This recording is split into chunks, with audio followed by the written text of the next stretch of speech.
compartilhar com os irmãos da leitura do texto bíblico que se encontra no Evangelho de Lucas, capítulo 16, versos de 1 a 13. Evangelho de Lucas 16, de 1 a 13.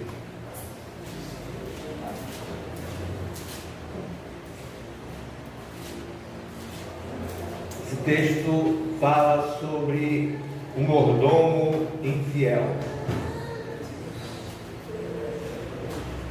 E dizia também aos seus discípulos: havia um certo homem rico, o qual tinha um mordomo. Este foi acusado perante ele de dissipar os seus bens. Ele, chamando-o, disse-lhe: que é isso que ouço de ti? Dá contas da tua mordomia, porque já não poderás ser mais meu mordomo. E o mordomo disse consigo: que farei, pois, que o meu senhor me tira a mordomia? Cavar não posso, de mendigar tenho vergonha. Eu sei o que hei de fazer para que, quando for desapossado da mordomia, me recebam em suas casas. Chamando a si cada um dos seus devedores do seu senhor, disse ao primeiro: quanto deves ao meu senhor? Ele respondeu: 100 medidas de azeite. E disse-lhe: toma a tua obrigação e, assentando-te, já escreve 50. Disse depois ao outro: e tu, quanto deves? Ele respondeu: 100 alqueires de trigo. E ele disse: toma a tua obrigação e escreve 80. E louvou aquele senhor, um injusto mordomo, por haver procedido prudentemente, porque os filhos deste mundo são mais prudentes na sua geração do que os filhos da luz. E eu vos digo: granjeai amigos com as riquezas da injustiça, para que, quando estas vos faltarem, vos recebam eles nos tabernáculos eternos. Quem é fiel no mínimo também é fiel no muito. Quem é injusto no mínimo também é injusto no muito. Pois se nas riquezas injustas não fostes fiéis, quem vos confiará as verdadeiras? E se no alheio não fostes fiéis, quem vos dará o que é vosso? Nenhum servo pode servir dois senhores, porque ou há de aborrecer um e amar o outro, ou se há de chegar a um e desprezar o outro. Não podeis servir a Deus e a Mamon, Deus das riquezas. Que Deus coloque em nossos corações o entendimento sobre este texto. Vamos orar mais uma vez. Ó Deus amado, abençoa essa tribuna, abençoa o teu servo, que seja um microfone, tua boca, para transmitir a tua mensagem nesta manhã. E prepara os corações ouvintes, para que possam se abeberar desta fonte inesgotável que é a tua palavra. Assim oramos e agradecemos em nome de Jesus. Amém. Sentaram, irmãos. Essa passagem, que é uma parábola do mordomo infiel, é de difícil interpretação. Poucos são aqueles que procuram tentar decifrá-la, porque, na verdade, diante dos nossos olhos, parece um pouco confusa a redação. Vamos tentar descobrir o que de melhor tem em sua essência para a nossa edificação espiritual nesta manhã. Sabemos que quando nós olhamos para o cenário mundial, nos vem logo aquela dúvida: será que há jeito para o mundo? Será que o Brasil ele pode melhorar em todos os aspectos, principalmente no aspecto social, moral, espiritual? Quando nós estudamos o livro de Daniel, e nós estamos fazendo isto na escola bíblica dominical, nós vamos encontrar a resposta de que reino de homens, reino do mundo, não vai solucionar problema da humanidade. O único reino que vai dar jeito no mundo, consertar o mundo, é o reino de Jesus Cristo. É o reino espiritual. Porque o reino deste mundo está comprometido com a maldade, com a corrupção, com a mentira, com a idolatria, com a imoralidade. Aí então nos vem uma pergunta: será que compensa viver uma vida de honestidade no mundo em que prevalece a desonestidade e o erro? Dentre os textos que se lê na Bíblia, um dos mais difíceis é este que nós estamos focalizando nesta manhã. Eu vos digo: granjeai amigos com as riquezas da injustiça, para que quando estas vos faltarem, vos recebam eles nos tabernáculos eternos. Evangelho de Lucas, capítulo 16, versículo 9. Para entendermos o texto, a primeira ideia que nos ocorre é: de que ele está falando?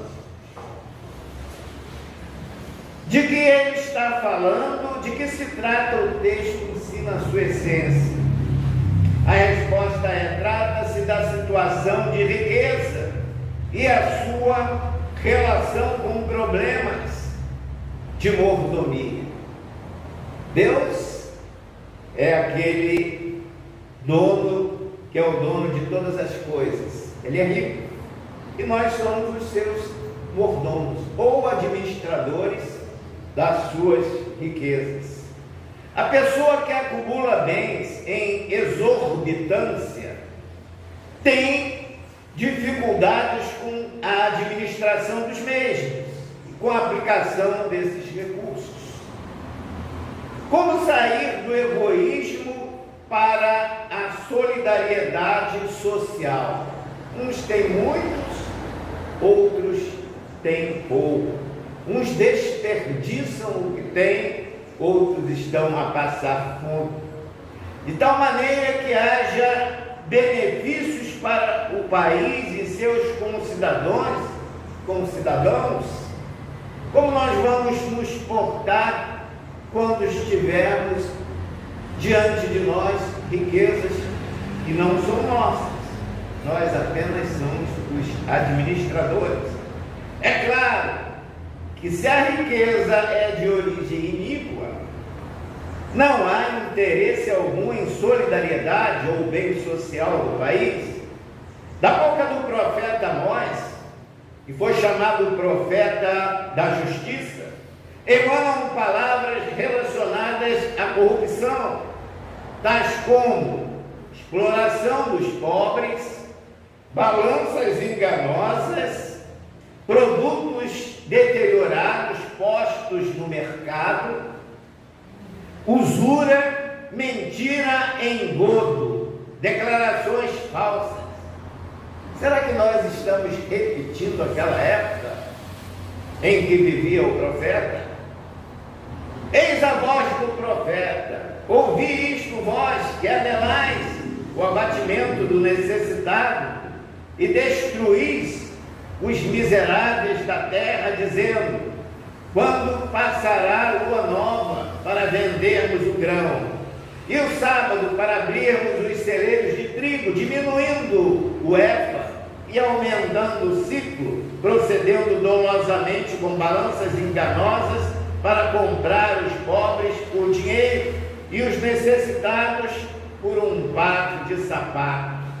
Depois, vender as cascas do trigo, jurou o Senhor pela glória de Jacó: eu não me esquecerei de todas as suas obras para sempre. Amós, capítulo 8, versículos 4 a 7.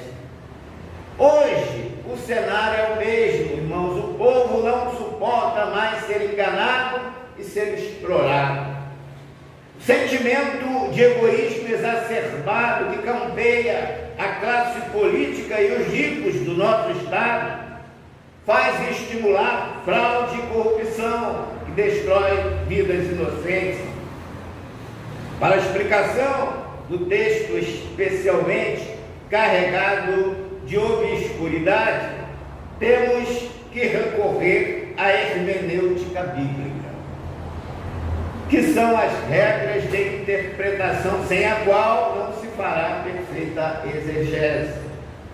Uma delas, muito importante, ensina que nenhum texto da Bíblia pode ser tomado isoladamente, mas no contexto em que está e no teor das Escrituras. Esse texto é para ser estudado junto com outros textos, para sabermos com mais eficácia o que na verdade ele está a nos dizer. E aí, nesse teor ou pensamento geral de toda a Escritura, jamais encontraremos elogios à desonestidade, à ganância e aos modos escusos de lidar com o dinheiro público e até com o dinheiro particular. É isso exatamente o que produz o dinheiro da iniquidade ou da linguagem atual, dinheiro da corrupção. O apóstolo Paulo diz que o amor ao dinheiro é a raiz de todos os males.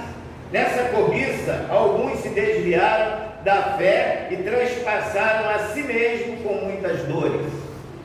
1 Timóteo, capítulo 6, versículo 10, conta uma lenda hindu que um ladrão condenado à morte quis falar ao rei assunto urgente que interessava a coroa. Ele foi recebido. Majestade, começou, quero comunicar-lhe que posso plantar uma árvore que dá frutos de ouro maciço. Se quiser, poderei plantá-la já, se formos no jardim do palácio. O rei, mais pela curiosidade, atendeu o pedido, chamando o primeiro-ministro e o comandante da cidadela, também o sacerdote particular do palácio. Todos dirigiram-se para o local onde ficaria a árvore fabulosa. Tenho aqui este pedaço de ouro, vou enterrar aqui, disse o ladrão, tirando-o do bolso. Ele é a semente que se converterá em frutos de barras de ouro. Acontece que, como tenho mãos de larápio, não poderei realizar essa operação. Só mãos absolutamente honestas poderá fazê-lo.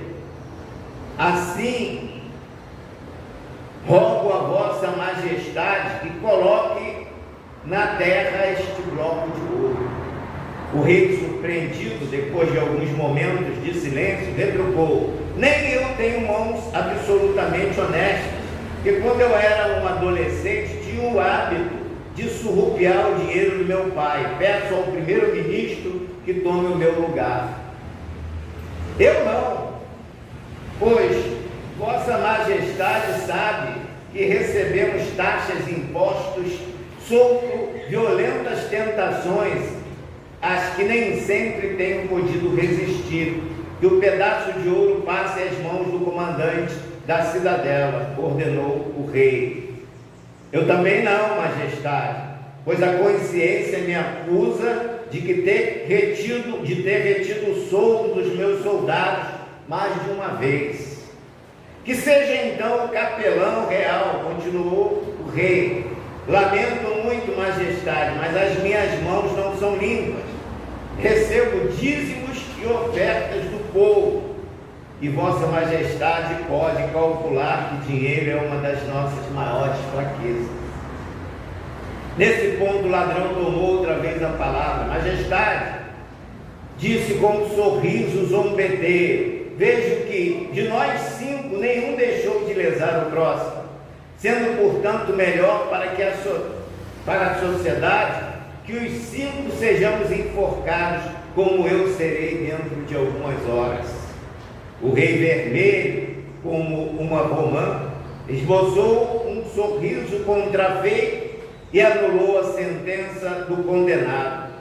Alguém dirá que retirar algumas moedas do bolso paterno, ou apropriar-se de dízimo, ou ainda sonegar o soldo de um soldado, são falhas bem menos graves do que ser gatuno profissional, do que praticar uma falcatrua ou pior, um latrocínio. Acontece que estamos falando de honestidade, e honestidade não é uma questão de mais ou menos. Ladrão por ladrão, tanto é quem rouba milhões como quem rouba galinhas. É questão de caráter, de integridade moral. A Bíblia diz em Romanos capítulo 12, versículo 17: a ninguém torneis mal por mal, procurai as coisas honestas perante todos os homens. O apóstolo Paulo, escrevendo aos Filipenses, aconselha: quanto ao mais, irmãos, tudo que é verdadeiro, tudo que é honesto, tudo que é justo, tudo que é puro, tudo que é amável, tudo que é de boa fama, se há alguma virtude, se há algum louvor, nisso pensai. Filipenses capítulo 4, versículo 8. Corrupção é coisa nova? Não, senhores. Capítulo 6 de Gênesis, já naquela época, descreve a corrupção do gênero humano. Jacó enganou a Isaac e Esaú, Gênesis capítulo 27. Logo em seguida, Labão enganou a Jacó. Os irmãos de José venderam-no como escravo a uma caravana de mercadores midianitas e enganaram a Jacó, dizendo que uma fera do campo o havia devorado. Gênesis capítulo 37. A mulher de Potifar, rejeitada por José, acusou-o injustamente de assédio sexual, fazendo-o ficar na cadeia por 2 anos. As promessas não cumpridas por Faraó a Moisés para libertar o povo do cativeiro do Egito fez-o enfrentar as pragas terríveis, culminando com a morte dos primogênitos de toda a nação. Todo o povo corrompeu-se no deserto e ofereceu pendentes de ouro e joias para fabricar uma imagem de um bezerro, para adorá-lo no lugar de Deus. Êxodo capítulo 32. O relatório fraudulento dos 10 espias que foram espiar a terra de Canaã rendeu 40 anos de peregrinação no deserto daquela geração. Números capítulo 13. A desonestidade de Coré, Datã e Abirão contra Moisés, líder do povo judeu, custou a morte de mais de 14.700 judeus. Moisés, sendo desafiado por esses homens diante do povo, tomou a palavra cheio do poder de Deus e disse: nisto conhecereis que o Senhor me enviou a fazer todos estes feitos, que do meu coração não procedem. Se estes morrerem como morrer todos os homens, como morrem todos os homens, se forem visitados como se visitam todos os homens, então o Senhor não me enviou. Olha o desafio e a coragem de Moisés. Se eles morrerem normalmente, como todos morrem, o Senhor não me enviou. Mas se o Senhor criar alguma coisa nova, a terra abrir a sua boca e os tragar com tudo que é seu, vivos descerem ao sepulcro, então conhecereis que estes homens irritaram ao Senhor. Números, capítulo 16, versos de 1 a 30. E aconteceu que, acabando ele de falar todas estas palavras, a terra que estava debaixo dele se fendeu, a terra abriu a sua boca e os tragou com suas casas, como também a todos os homens que pertenciam a Coré, toda a sua fazenda. Números capítulo 16, verso 31. As murmurações do povo contra Moisés e contra Deus. Milhares foram mordidos pelas serpentes abrasadoras. Números capítulo 21, versos 8 a 9. Que falar de Balaão, que tinha os olhos vidrados nas propinas. Balaque, rei dos Moabitas, as ofereceu a Balaão, o profeta, que, seduzido pelo dinheiro, quase amaldiçoou o povo de Deus, mas por insistência de Balaque, ensinou a este lançar tropeços sobre os filhos de Israel, para que comessem do sacrifício de idolatria e se prostituíssem. Números capítulo 22 e Apocalipse capítulo 2, versículo 14. Testemunhas corruptas receberam propinas para incriminar Jesus. Também foram compradas testemunhas para acusar Estevão. Atos capítulo 6, versículo 13. Judas recebeu 30 moedas de prata para vender Jesus aos seus algozes.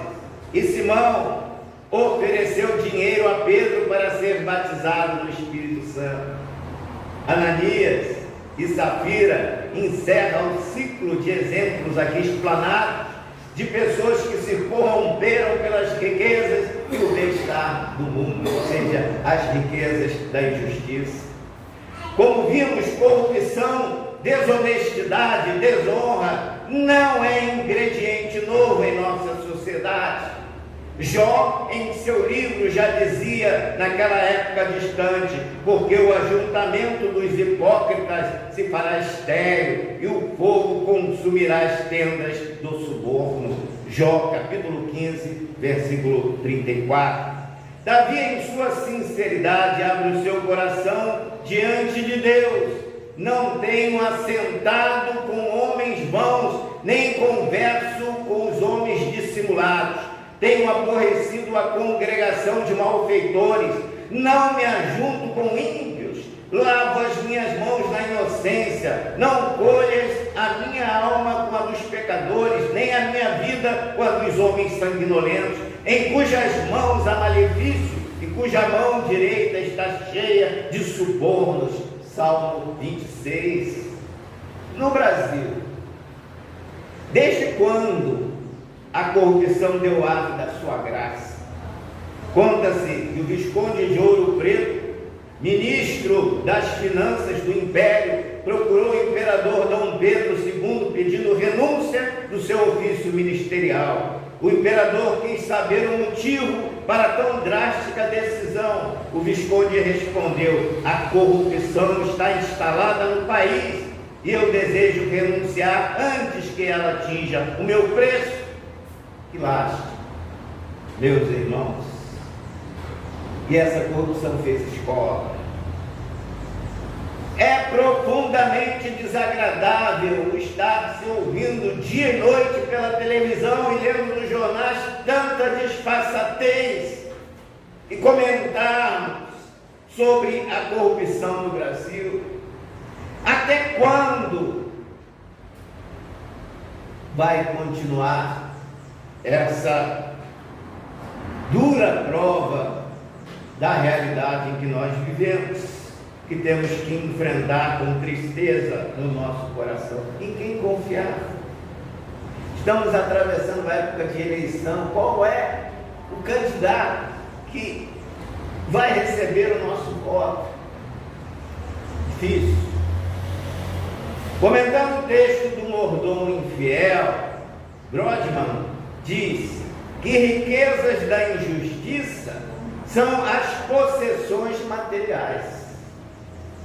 São as possessões que nós usamos no nosso dia a dia.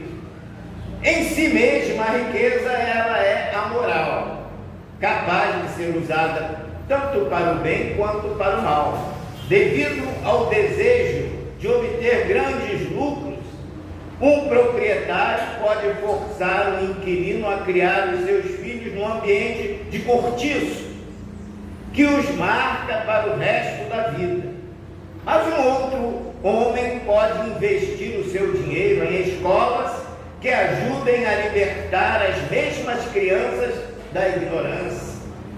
No entanto, o dinheiro é mais frequentemente usado de maneira egoística, e é por isso que ele tem um estigma de mal.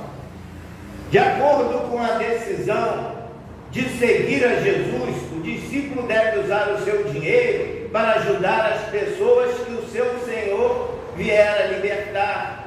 O uso do nosso dinheiro deve ser condicionado pelo fato de que sabemos que ele é limitado e temporário em sua utilidade.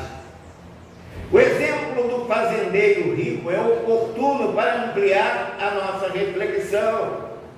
Em Lucas, capítulo 12, versículo 16, fala desse fazendeiro. Um outro caso que pertine ao dinheiro é a parábola do jovem rico que queria saber o que fazer para entrar nos céus e herdar a vida eterna. Jesus mandou que ele obedecesse à Bíblia, usasse o seu dinheiro de maneira altruística e o seguisse. Lucas capítulo 18, versos 18 a 30. Analisando ainda o texto do mordomo infiel, a expressão "quando estas vos faltarem" significa quando o homem morre. Usando o dinheiro para fazer amigos, damos a ele um significado perene, pois ele é investido em relacionamentos que transcendem a morte. Portanto, verificamos que o dinheiro pode servir para unir as pessoas, embora normalmente ele as divida. O dinheiro é capaz de unir um jovem de 95 anos em matrimônio a uma donzela de 15. É capaz de fazer servidor público trabalhar com eficiência e rapidez. O dinheiro é capaz de fazer processos judiciais acelerarem na justiça. É capaz de fazer políticos votarem leis em uma velocidade de 1000 km por hora. O dinheiro é capaz de fazer guarda de trânsito ficar cego e surdo por alguns instantes. É capaz de fazer uma pessoa de excelente visão dizer: não vi nada, não sei de nada, não escutei nada. Graciliano Ramos diz que escolher marido por dinheiro, que miséria, não há pior espécie de prostituição. E o poeta Olavo Bilac arremata: a ocasião faz o roubo e o ladrão já nasce pronto. Para o comentarista Maio Pilman, a parábola do mordomo infiel é destinada a ensinar aos cristãos previdência no tocante a questões monetárias. Um mordomo infiel vai ser despedido do seu emprego, não querendo trabalhar e envergonhado de mendigar, resolve usar o dinheiro do seu patrão de tal maneira que lhe assegure um futuro feliz. A aplicação é a seguinte: os cristãos são mordomos, quer dizer, foi-lhes confiada a propriedade do seu dono. Chegará o tempo quando terminará sua mordomia, ou seja, quando ocorrer a morte. Por esta razão devem usar o seu dinheiro na terra de tal maneira, isto é, contribuindo com dízimos, ofertas e campanhas da igreja, auxiliando dentro das possibilidades das pessoas mais carentes. Essas atitudes subirão aos céus, e quando os mordomos lá chegarem, ou seja, seus atos e atitudes no uso do dinheiro, os encontrarão nos tabernáculos eternos. É necessário notar que o louvor à atitude daquele mordomo infiel, descrita no verso 8, não se prende ao fato de que Jesus aprova a desonestidade, mas sim o que está em foco é a sagacidade daquele mordomo em pensar no seu futuro aqui na terra, o que nos ensina a pensar que temos motivos muito maiores para pensarmos sobre o nosso futuro no céu. O ensino principal do texto é que precisamos ser fiéis, corretos em toda a nossa maneira de viver, para alcançarmos um futuro feliz prometido por Deus aos seus mordomos fiéis. Temos que ser fiéis também na aplicação das riquezas, sejam elas provenientes de elaboração comercial, industrial, agrícola ou de serviços públicos. Temos que ser honrados, próprios, exatos, pontuais e verdadeiros. tudo o que está faltando na dramática situação política brasileira. Estamos diante da fidelidade versus corrupção. Já dizia Rui Barbosa em sua época: política e politicária não se confundem, não se parecem, não se relacionam uma com a outra, antes se negam, se recusam mutuamente. A política é a higiene dos países moralmente sadios, a politicária, a malária dos povos de moralidade estragada. É impressionante como Jesus se preocupa com a fidelidade às coisas, aos compromissos, às pessoas e às responsabilidades. Ser fiel significa tratar com dignidade o que nos foi confiado. Não há relacionamento mais apreciável, firme e duradouro do que aquele que é regido pela gramática da fidelidade. Este princípio vale para tudo, em nossas responsabilidades, amizade, namoro, casamento, atividade profissional, principalmente no nosso relacionamento com Deus. Ele é enfatizado no verso 10 por Jesus: quem é fiel no mínimo também é fiel no muito. Em alguns automóveis e caminhões encontramos a seguinte frase: Deus é fiel. É um pleonasmo, isto é, não precisa ser dito. O importante é saber se nós somos fiéis a Deus. Quando o Senhor nos dá a síntese da lei, amar a Deus sobre todas as coisas e ao próximo como a nós mesmos, está posto que nada pode ser colocado em nossa vida que possa quebrar a nossa relação com Deus. Só Ele é o Senhor. Não podemos amar a Deus e as riquezas, isto é, colocarmos debaixo do seu senhorio. Seriam dois senhores, temos que escolher amar a Deus ou amar as riquezas. O amor a Deus leva-nos à santidade, o amor ao dinheiro leva-nos à corrupção. Qual é a escolha mais sábia? Annenborg disse que o dinheiro por si não tem valor absoluto que lhe atribuem, mas é coisa boa para quem o usa bem. Com dinheiro pode-se ter tudo, assim se diz. Isso, porém, não é verdade que com dinheiro se pode ter tudo. Com dinheiro pode-se comprar uma comida, mas não compra o apetite. Pode-se adquirir medicamentos, mas não a saúde. Pode-se comprar almofadas macias, mas não um sono reparador.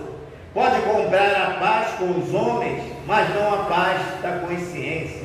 Distrações, mas não alegrias. Ostentação e luxo, mas não felicidade. Conhecidos interesseiros, mas não amigos desinteressados.